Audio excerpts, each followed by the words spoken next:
2005 सुबह करीब 9:10 पर हीलियस फ्लाइट 522 साइप्रस के लार्नाका इंटरनेशनल एयरपोर्ट से उड़ान भरती है और ग्रीस के एथेंस इंटरनेशनल एयरपोर्ट की ओर निकल पड़ती है। उस वक्त इस फ्लाइट में क्रू मेंबर सहित 121 लोग सवार थे। उड़ान भरने के महज 5 मिनट बाद ही यह जहाज 12,000 फीट की ऊंचाई पर पहुंच जाता है और उस वक्त इस जहाज को उड़ा रहे थे 58 वर्षीय जर्मन कॉन्ट्रैक्ट बेस पायलट हंस जर्गन मार्टेन। तो वहीं असिस्टेंट पायलट थे 51 वर्षीय पंपोस चार्लम्स। जैसे यह फ्लाइट 12,000 फीट की ऊंचाई पर पहुंचती है, इसमें एक अलार्म बजने लगता है। जब इसकी जांच पड़ताल की गई तब यह पता चला कि यह टेक ऑफ कॉन्फ़िगरेशन अलार्म है। यह देखकर दोनों पायलट अचंभित हो गए, क्योंकि take off configuration warning alarm तभी बजता है जब प्लेन ग्राउंड पर होता है और उड़ान भरने के लिए तैयार नहीं होता। इसीलिए ये दोनों पायलट समझ नहीं पा रहे थे कि 12,000 फीट की ऊंचाई पर यह अलार्म क्यों बज रहा है। ये दोनों पायलट काफी हैरान थे। फिर उन्होंने एटीसी यानी एयर ट्रैफिक कंट्रोल से संपर्क किया और अलार्म कॉन्फ़िगरेशन के बारे में बताया। जब पायलट और एटीसी पर्सन आपस में बातचीत कर रहे थे तभी प्लेन में कॉकपिट के कंट्रोल पैनल में एक साथ कई अलार्म बजना शुरू हो गया। इस अलार्म के बजने की वजह से एटीसी कंट्रोल पैनल की बातें पायलट सुन नहीं पा रहे थे। साथ ही प्लेन का मेन मास्टर कॉशन अलार्म भी बजने लगा था, जिसका मतलब था कि प्लेन में कई सारे सिस्टम एक साथ ओवरहीट हो चुके हैं। दोनों पायलट की परेशानियां बढ़ रही थी और वे घबरा रहे थे। उन्हें यह समझ में नहीं आ रहा था कि यह सब क्या हो रहा है। यह सब देखकर प्लेन में अफरा तफरी का माहौल बन गया। प्लेन में बैठे लोग यह समझ नहीं पा रहे थे कि आखिरकार हमारे साथ हो क्या रहा है। सभी लोग शोरगुल करने लगे, लेकिन ये लोग प्लेन के बाहर भी नहीं जा सकते थे। सभी यात्रियों को समझ में नहीं आ रहा था कि हमारे साथ ये क्या हो रहा है। इधर क्रू मेंबर लोगों को शांत कराने में लगे थे और उधर प्लेन के अंदर ऑक्सीजन का लेवल घटता जा रहा था। लोगों को सांस लेने में दिक्कत हो रही थी, इसीलिए उनके ऑक्सीजन मास्क अपने आप नीचे आ गए थे। दरअसल में जब प्लेन के अंदर ऑक्सीजन की मात्रा कम होने लगती है तब ऑक्सीजन मास्क ऑटोमेटिक नीचे आ जाती है और उस वक्त यह प्लेन 19,000 फीट की ऊंचाई पर पहुंच चुका था। पायलट बार बार एटीसी से संपर्क करने की कोशिश कर रहे थे, लेकिन वो कम्युनिकेशन में विफल रहे। फिर कुछ ही देर बाद पायलट का एटीसी से संपर्क टूट गया। हालांकि एटीसी डिपार्टमेंट भी अपनी तरफ से पायलट के साथ संपर्क बनाने की पूरी कोशिश की, लेकिन इनकी भी कोशिश अधूरी रह गई। इस प्लेन को सुबह 10:45 पर ग्रीस के एथेंस एयरपोर्ट पर पहुंचना था। 9:30 पर यह प्लेन 34,000 फीट की ऊंचाई पर उड़ रहा था। प्लेन लगातार ऊपर की तरफ आगे बढ़ता जा रहा था। जब यह प्लेन 34,000 फीट की ऊंचाई पर गया तब उस वक्त सुबह के करीब 9:30 बज रहे थे। इसके 5 मिनट ही बाद यानी 9:35 में यह विमान एथेंस के फ्लाइट इंटरनेशनल रीजन में पहुंच जाता है और 10:12 से लेकर 10:50 तक Athens airport traffic control room के टीम रेडियो कॉल्स के जरिए विमान से संपर्क करने की पूरी कोशिश करते हैं, लेकिन उन्हें कोई इन्फॉर्मेशन नहीं मिल रहा था, क्योंकि अब 10:45 हो चुके थे और इस टाइम पर विमान को एथेंस इंटरनेशनल पोर्ट पर लैंड करना था। अभी भी प्लेन का कुछ अता पता नहीं लग रहा था। विमान को लापता होने और कुछ बड़ी दुर्घटना से बचाने की आशंका से ग्रीस एयरपोर्ट अथॉरिटी ने अपने 2 best quality fighter jet F-16 को इस विमान को ढूंढने के लिए भेजा। कुछ ही देर में यह फ्लाइट जेट ने हीलियस 522 को ढूंढ लिया। उनमें से एक फाइटर जेट उड़ते उड़ते इस विमान के बहुत करीब आ गया था। करीब आते ही जब फाइटर जेट के पायलट ने हीलियस 522 प्लेन के अंदर देखा तो वह देखकर दंग रह गया। विमान के अंदर पायलट की सीट पर कोई और बैठा था, तो वही मेन पायलट अपनी सीट पर बेहोशी की हालत में सिर नीचे करके पड़ा हुआ था। तभी ये फाइटर जेट थोड़ा पीछे गया और प्लेन के पीछे वाले खिड़की के पास जाकर प्लेन के अंदर का हालचाल जानना चाहा। देखिए, यहाँ पर एक खास बात यह थी कि जब ये फाइटर जेट इस प्लेन के बराबरी में उड़ रहा था और यह फाइटर जेट थोड़ा पीछे खिड़की के पास गया तो प्लेन के अंदर से कोई भी आवाज या कोई भी रिएक्शन नहीं आ रही थी, या फिर बाहर की तरफ देखने का कोई भी प्रतिक्रिया नहीं आ रही थी। कोई भी व्यक्ति अंदर से बाहर इस फ्लाइट जेट को नहीं देख रहा था।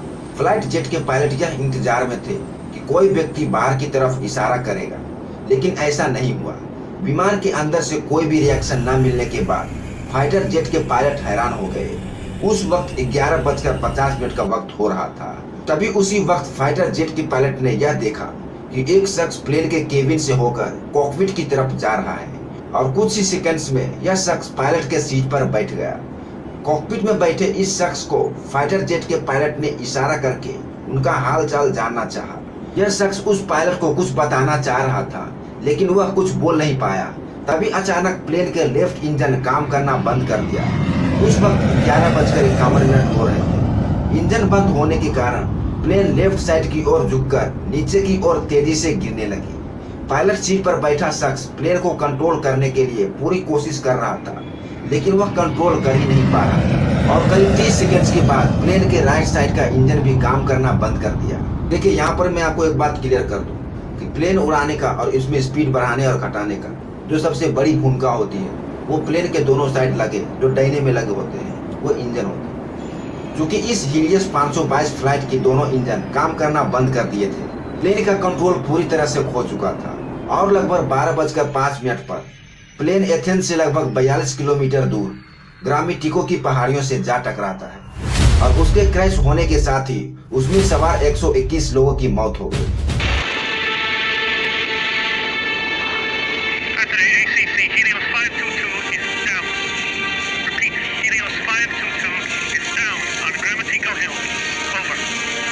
अब यहाँ पर एक बात निकल कर आती है कि जब यह हीलियस 522 ग्रामेटिको की पहाड़ियों से टकराया तो उस वक्त फाइटर जेट के पायलट ने अपनी आंखों से देखते हुए अपने मन में क्या सोचा होगा।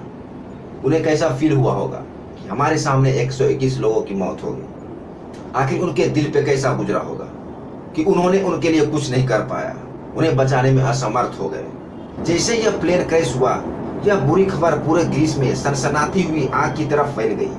तुरंत इस विमान का रेस्क्यू किया गया और डेड बॉडी को एक एक करके उस प्लेन से बाहर निकाला गया। जब इस डेड बॉडी की ऑटोप्सी की गई तो चौंका देने वाली खबर सामने आई।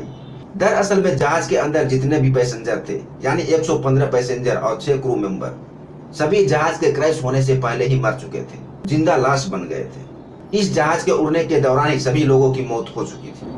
अब यहाँ पर एक सस्पेंसिक बात निकल कर आती है कि अगर ज्यादातर लोग ऊपर ही मर चुके थे तो करीब 2 घंटे 10 मिनट तक प्लेन को कौन उड़ा रहा था? तो वो कोई और नहीं, वो शख्स थे फ्लाइट अटेंडेंट्स एंड्रियास प्रोड्रोमोस। जी हाँ, एंड्रियास प्रोड्रोमोस ने ही अपनी बहादुरी सूझबूझ से काम किया और अभी तक जहाज को संभाले रखे थे। और लास्ट में उनकी ही आवाज एटीसी को सुनाई दी थी। उन्होंने मेडे मेडे कहकर मदद की गुहार भी लगाई थी, लेकिन उनकी बात एटीसी तक नहीं पहुंच पाई थी।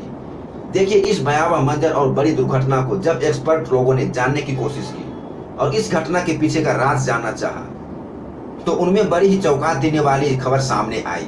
जब प्लेन लेफ्ट साइड में झुका था, तब इसका मतलब था कि लेफ्ट इंजन में फ्यूल खत्म हो चुका था, लेकिन अभी भी इन हादसों की गहराई तक पहुंचना बाकी था। इस प्लेन को बहुत ही डीपली छानबीन के बाद एक इन्वेस्टिगेशन ऑफिसर की नजर कंट्रोल पैनल के एक बटन पर पड़ी और यह बटन था प्लेन के एयर प्रेशर को सेट करने का। इस बटन को देखते ही उस ऑफिसर्स को पूरी हिस्ट्री समझ में आ गई। देखिए, ये जो बटन था वो एयर प्रेशर का बटन था, जो कि पूरे जहाज के अंदर एयर प्रेशर लेवल करने का काम करती है। नॉर्मली जहाज के बाहर लगे इंजन हवा को थोड़ा थोड़ा करके अंदर की साइड भेजते रहते हैं, ताकि विमान के अंदर बैठे लोगों को पर्याप्त मात्रा में ऑक्सीजन मिलता रहे।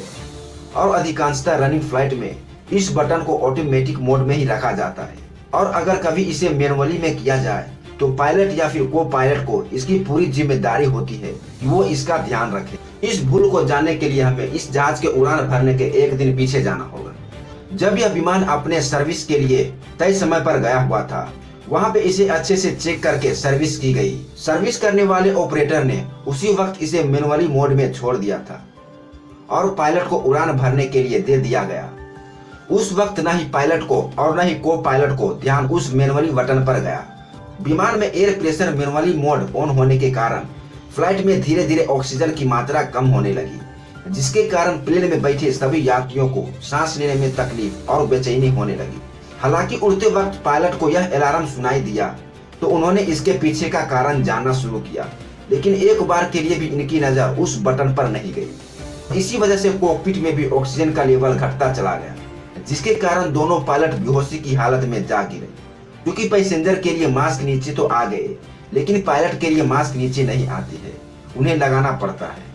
और उसमें भी प्लेन में लगभग 12 से 15 मिनट तक की ऑक्सीजन पर्याप्त मात्रा में मिलते रहते हैं, उसके बाद मिलना बंद हो जाता है। जब 3 महीने बाद ग्रीस अधिकारियों ने इस प्लेन के दुर्घटना की रिपोर्ट सौंपी तो उसमें पता चला कि यह प्लेन क्रैश होने का सबसे मेन कारण था मैनुअली बटन, और इससे भी बड़ा और जिम्मेदारी कारण वो ऑपरेटर था जहां पर इस प्लेन की सर्विस हुई थी और उस ऑपरेटर ने इसे मैनुअली मोड पर छोड़े।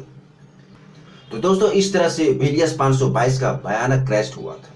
दोस्तों आज के लिए बस इतना ही, मिलेंगे अगले वीडियो में अगले टॉपिक पे। वीडियो अच्छी लगी हो तो एक लाइक करें और चैनल भी सब्सक्राइब करें।